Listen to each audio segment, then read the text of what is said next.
contre-tradition. L'antitradition ayant plongé le monde dans une atmosphère de matérialisme généralisé,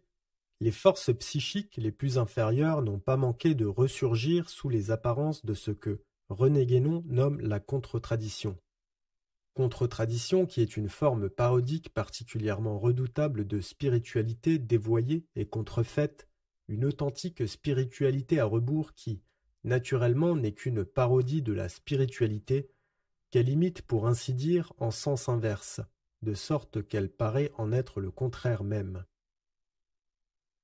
Cette inversion n'est d'ailleurs pas à imaginer comme étant une sorte de principe opposé correspondant à la vraie spiritualité. Cette spiritualité à rebours n'est à vrai dire qu'une fausse spiritualité, fausse même au degré le plus extrême qui se puisse concevoir. Il s'agit en réalité d'un déchaînement déréglé du psychique aboutissant à cette prétendue ère nouvelle, ce nouvel âge, forme dégradée de renouveau spirituel dans lequel on s'efforce par tous les moyens de faire entrer l'humanité actuelle. La tradition avait parfaitement prévu cette situation et la dénonciation des faux prophètes et autres faiseurs de miracles fait l'objet, comme on le sait, de nombreux avertissements dans toutes les écritures sacrées et en particulier dans les évangiles. Ce qui est d'ailleurs l'occasion pour Guénon de nous rappeler, fort à propos,